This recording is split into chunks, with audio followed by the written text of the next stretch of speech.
Welcome to today's author. My name is Kevin Tachi. I will be your host. This is a new program, and the idea is to get an idea as to some of the works of art that are out there. Folks, during my time, whether it's in front of the camera or on microphone doing a radio program, I have had the privilege to speak with many, many authors, folks who have put their heart and soul into something or who specialize in an area. You wouldn't believe the amount of work that goes into putting it together. And the idea of this program is for you to hear from the folks themselves to talk about what they did in order to be able to get the information and then put it into words and then have it published, printed and published, and put it into your hands. Now today we are going to be speaking with my good friend Maureen Boyle, and she has written a book called Shallow Graves, and she's going to tell us a little bit about the book, a little bit about herself as well. It's kind of a get to know you type of a program. Maureen? Yep, it's great to be here. Welcome. Thank you for being on the debut of this program and getting a chance to talk about this. Now, what's fantastic and fun is that I know Maureen outside of being the fantastic author that she is, not only an author, but somebody who has spent a good part of her career as a journalist and is now teaching that trade, that craft. She heads up the program of journalism for Stonehill College. She is a professor, and as we're going to find out about, an author. So tell folks who don't know, maybe they might not have seen your byline in many of the South Shore papers, whether it was the Brockton Enterprise, the Enterprise, the New Bedford Standard Times. Standard Times in New Bedford. I started working in journalism right out of high school. I was working for a paper in Connecticut called the Bridgeport Post. It's now been renamed the Connecticut Post, but it was called the Bridgeport Post. Okay. While I was in college, I worked there during the summers, and I worked in Hartford. I worked in New Hampshire, and then came to Massachusetts, worked at the Standard Times for about 14 years, and then started working at the Enterprise in Brockton. And I've always loved writing, and journalism was a really good way to make a living writing. Was there a time that it went from, it was fantastic to be able to get the story, and folks who may or may not know, it's kind of when you're out there and you get a breaking story and your paper, your medium is the first one that's putting out that information. Tell folks what that's like to be the one that's on the front line and getting that information into the newsroom.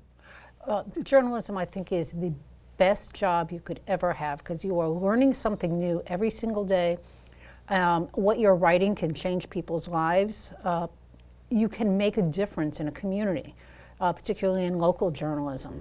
And you see it, people remember your stories, they remember how they've been treated, they remember the changes that you have made for them. It's the best job I've ever had, other than the one I have now. But I wouldn't give up a single day of my work as a journalist. It was wonderful, and I encourage young people to go into the business, even though it's constantly changing. It is really a very, very honorable profession. Going from writing something on a regular basis, whether it's you have to have 10 graphs in the morning. Depending on, and things have changed from where you get, they're making the plates downstairs to be able to publish the paper to where they're laying it out and it's being printed like that, or it's online, it's an online edition. When did you go from wanting to be somebody that was reporting and doing, maybe anywhere between 200 and 600 words per article to wanting to do a book?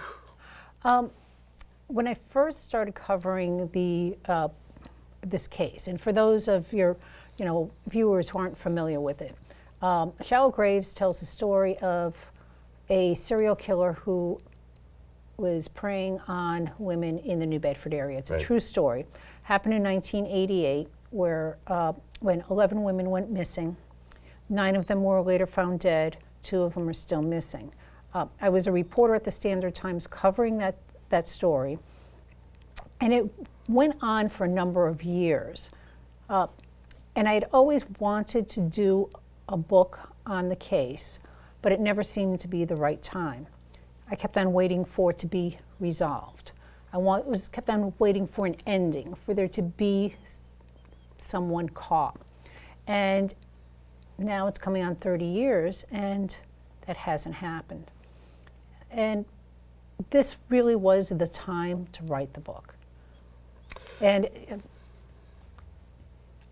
a number of the people that were involved, particularly investigators, they're more willing to talk, to be a little bit more honest about what happened, what went right, what went wrong. So I think this was a perfect time to do it. How does your approach change as being the reporter with a deadline to the book writer who, I need to get as much of the details that you have on this, knowing that this is something that's going to be, there's going to be a front and a back and up to 300-400 pages. There'd be a lot of depth to this. How does that change? That's a really, really good question. Reporters generally, they'll write 1, 2, and these days sometimes 4 stories a day. Sure. There's that instant gratification. You report, you write, people read it. Sometimes an hour later, sometimes a day later. With a book, it's a whole different mindset. It's a slower process where you have to do much more gathering of information, and then you're slowing down your writing because it's not that one hit. Yeah. You have to It's going to be compelling. Yeah, and you have to delve deeper into the story and look at it from a reader's point of view of how do you keep them engaged. And I think the other thing that folks don't know, it's easy to pick up the newspaper or be able to pick up something and go, and not realize what went into it. And as a reporter, I know many times where I've went out to get information, and there are people who don't want to tell you things on the record. Yeah. But you have to keep digging and keep asking around until somebody's like, yeah, I'll tell you. Yeah. And you're able to work off of that. Did you have to go through any of that, or did everybody kind of basically cooperate with you to give you the information, or at least back up the information that you had covered over the years as a reporter? There's a number of people I kept on going back to get more and more information because there was so much information in this case.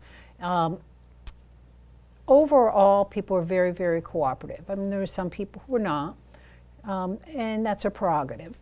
But overall, people were very, very cooperative, very, very honest. But I did have to keep on going back to get more and more and more details. Think of it as a puzzle. You have the outline, and then you have to fill in all the pieces. And that's what this was. And a lot of times, depending on the method of writing, how often did you find yourself going and talking to the families of those who were missing and kind of getting their perspective leading up to when the individuals were missing? I didn't focus on all 11 families. Which is impossible. Yep. I think it would have been very confusing to the reader. So I did what I call a deep dive onto just select the Deborah Greenlaw DeMello's family. She was originally from Brockton. The family of Nancy Piva from New Bedford, and Marilyn Roberts, who is one of the women who is still missing. And they were very, very cooperative. They were very honest. They were just absolutely wonderful. But however, I've known them for 30 years too. Go back, there's a history there. So I know what they went through back in 88 and 89 from a reporter's distance, because no one will really know what they went through except for them. There's deep grief still in the families 30 years later. And part of it is because the case is unresolved. So how did you go about telling this as Maureen Boyle? Is that how you went about writing this for folks who, just to kind of tease them? No, I am not part of the story. The story is the investigators. The story is the women. So what the book is about the search for the killer, Right. and what the families went through. So you have the perspective of law enforcement in 1988, and that was a very, very different time. Today we think there's a murder scene, you get DNA, there's touch DNA, there's surveillance cameras. There's So many tools. Yeah. Everything's computerized, everything's digitized. Back then that was not the case. Right. People were still sending things by mail. People weren't using email, and there was no Facebook, and the cell phones, a few cell phones that people were using were in these big things. They didn't fit in your pocket. Right. And most people were not using email. A lot of people didn't have computers, Right. and there were very few surveillance cameras. So there's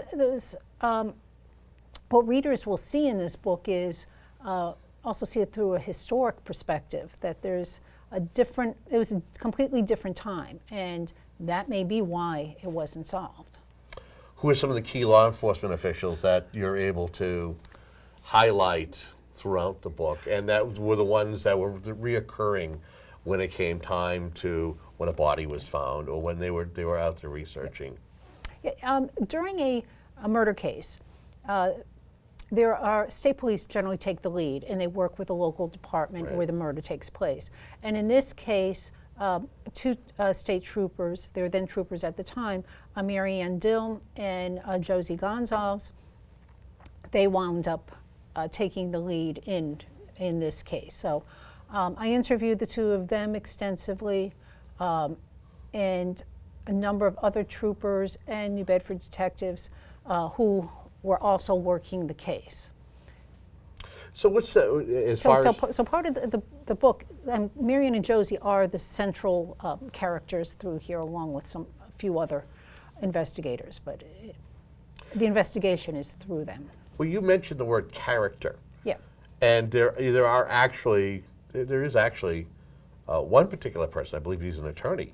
Yes. I was an attorney. Yeah. Who was a kind of a character that was a reoccurring, that was probably, I believe that was suspected as to being involved with this. Yeah, there was a number of suspects that they were looking at. There was one attorney by the name of Kenneth Dell. He was the district attorney at the time, was very, very suspicious of him, and this attorney knew all of the women who went missing, and he was a character. He had a drug problem, and he was quite the character, very odd duck. When it became clear that he was a major suspect in the case, he was able to retain the services of Kevin Reddington, who today is one high-profile attorney. Yeah, at that time he was not. Right. He is a very good attorney then as he is now, but he wasn't, the defense attorney that he is today. Some people didn't even know who he was. Right. Now, my understanding with Kenneth Dell was he was the type of guy who would try to use other mediums. Was he not a guy who would either go on the radio, or he would do different things to kind of stir the pot? Yeah, he was. He had a tendency sometimes to be a jerk. There's no way around that. He would write letters to the editor. He would make phone calls to reporters, off-the-record phone calls to reporters, and just say crazy things. He did not like the district attorney at the time, who was at the time it was Ron Pena. He really developed quite an intense hatred of him. He felt that the district attorney was ruining his life because of the case, because his name leaked out as a possible suspect. Was Mr. Pont the only individual that seemed to be that was suspected, or were there a couple of others? But you're able to kind of get into that in the book. There were two main suspects at the time, Kenneth Pont and a man in his 20s by the name of Anthony DeGrazia. He also emerged as a suspect, particularly after he was arrested for attacking a number of prostitutes from New Bedford.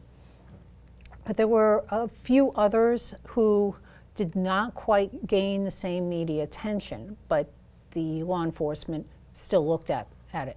You have to look at these cases. It's just because someone's highlighted in the media doesn't mean that they're the only person being examined. It's just that their particular name leaked out.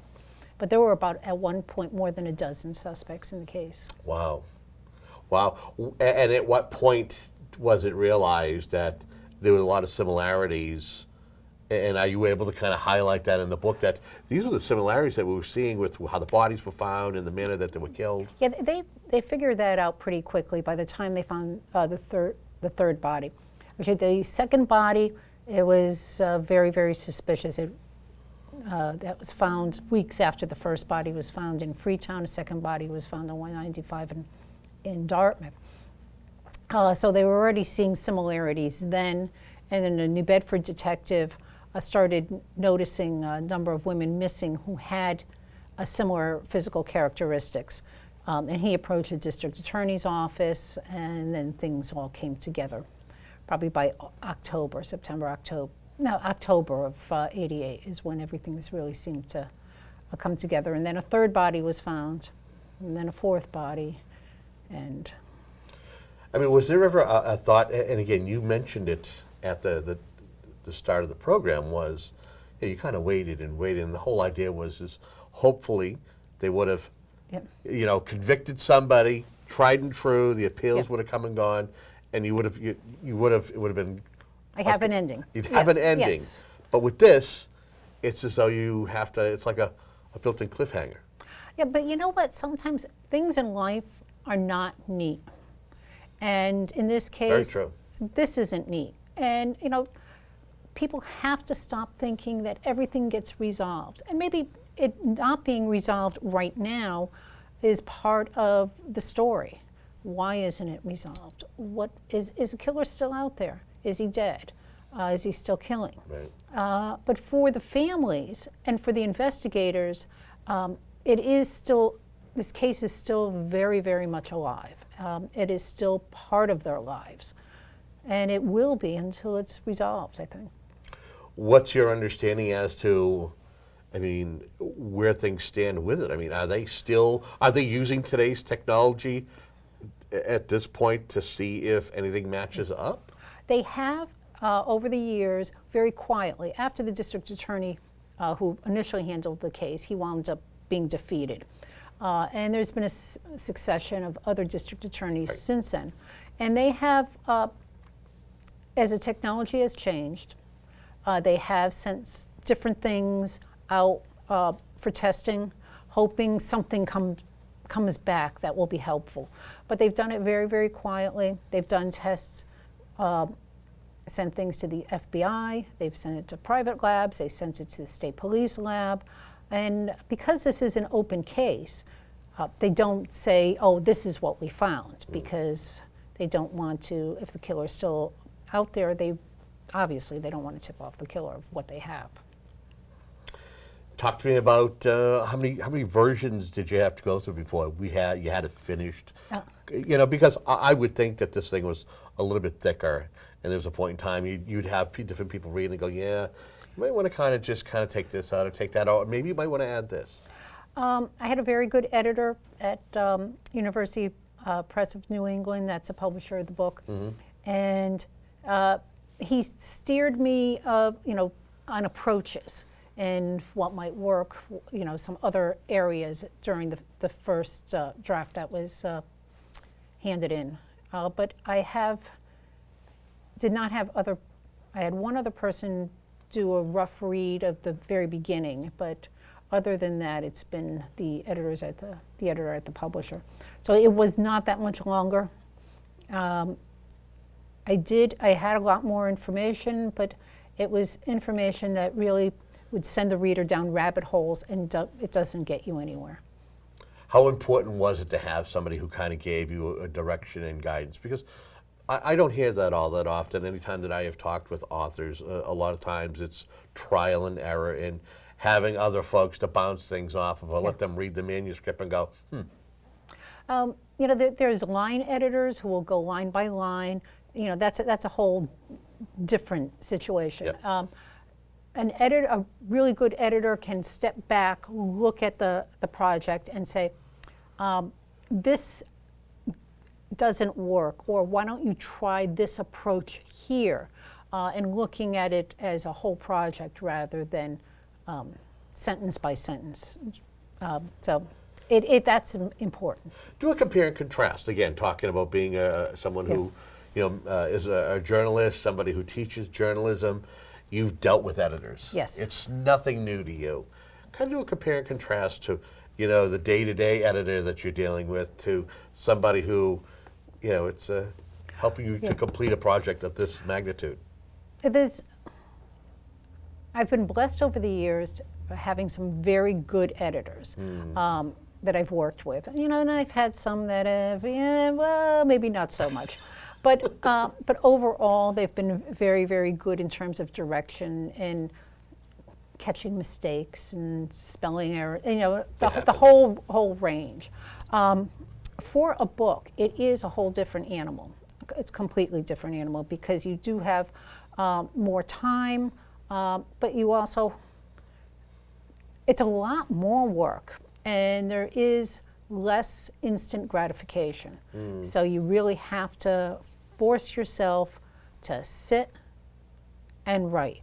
And the bulk of this, of the writing, was done over one summer. I had done most other chapters much earlier, but a lot of it was done over the course of about 4 months. I'd go into my home office at 7 in the morning and just write straight through until about 3:30 or 4. God bless you. And my husband would, send my son up, or he would come up, tap at the door and say, you need to stand up, you need to have some water, you need to eat something. It's like, no, I just got to get this done. But it must be nice to know that, you have that caring influence. Yes. Of course, I believe that he shares the same name as I, Yes, Kevin. yeah. Kevin's a great guy. Yeah. And I've had a chance to meet and chat with him from time to time over the years. I know you as somewhat a quiet person. You're a humble person. You're not somebody who likes to be out front there. Yep. Well, now, being an author, you have to get out there and you have to promote, and you gotta do book signings. What's that been like for you? It is a very different, because as a reporter you're supposed to sort of you blend into the background, because the story is the thing. So that is still very difficult for me to do, because it doesn't seem right to be promoting yourself or promoting a quote-unquote product, because to me this is really the story of the families, and this is a story of the need for justice. And that's what I try to really promote in all of the book signings, that it really is part of it. It's not about me, it's about Telling a story. and finding a killer. Right. And finding a killer. And I'm convinced that there may be someone out there who knows who the killer is, and now after 30 years, their circumstances may have changed, and they may might finally feel comfortable coming forward. Well, we got 5 minutes left. Okay. It's been a great conversation. You're telling me that this is in its 3rd printing. Yes, it is. Which means that people are loving the book. I hope so. I hope so. What are some of the things that you've been hearing from folks when they purchase the book? Or maybe they reach out to you on social media and go, hey, I just got done cover to cover. What a fantastic book. I've had, and that is so nice to hear. It really is so nice to hear that, people they're reading the book, and saying it, given the subject matter, it's kind of weird to say that they enjoy it. And they'll even say it's weird to say I enjoy reading this book about a serial killer. A serial killer, and such a tragic situation. But I'm humbled that they really like the book, and that they can feel the pain of the families, and they can feel the frustration of the investigators, and they understand what went on then, and can feel for the young women who died. What's it like to sit down with an individual like me, doing interviews? Myself, this is the second bite at the apple. We did something on radio, it was fantastic. And I know that you've done a couple of TV interviews, you've done several radio interviews. What's it like to sit down and be on the other end of the interview? It is the weirdest thing in the world, because usually, for years and years and years, I was the one asking the questions. And then to be on the other end and being asked the questions from people that I know, it's really weird. It really is. I did one interview with the Standard Times, both a podcast and a interview for a Sunday piece that they did, and that was very odd because I used to work there, and I know everyone that's there, and it is an interesting position to be in. If folks want to get a copy of the book, they want to find out more, I would think that they can get it at Amazon. Can they get it at Barnes & Nobles? Can they get it on a website? Tell us the details. The book is available at Barnes & Noble, both in the store and online. It's available on Target online. Ooh. Yes, and on Amazon, of course, and at many of the local independent bookstores. Do you have a list of places that you're going around and doing book signings still? Oh, yes. I'm going to be in Rainham, Everett, you have a bunch of Bedford. places. Oh, yeah, all over the place. Do you have a website? Do you have something for? The website is shallowgravesthebook.com. That's the website. People can follow me on Twitter, Maureen Boyle 1. And I have a blog, Maureen Boyle Writer, on WordPress. So if you just Google Maureen Boyle WordPress, and it'll come up. Yeah, because there are two of you in the area. I don't know if you know that or not. There's a million Maureen Boyles, and there's also I know of two of them. There's also a Maureen Boyle in Ireland who is a poet. Oh, okay. We follow each other on Twitter. Good. That's a good thing to Yeah. know. Last thing I'll ask you is, are you planning maybe to do another endeavor when it comes to writing another book, or are you waiting? I am looking at a couple of different projects, so we're doing some initial research to see which one works out best. Okay. And any thought that if Hollywood might come along and might want to write a screenplay, is that something that you're prepared for if that happens? We'll see what happens. The book has only been out since September. We'll see what happens. But it has seen great success so far. Yes, it has, and thanks to people who are buying it and reading it and spreading the word about the book. Well, I want to thank you so much. Thank you for coming having in. me. It's been fun. And continued success. Thank you. And I want to thank you for tuning into this new program, Today's Author. And until next time, and until our next author, have a great day.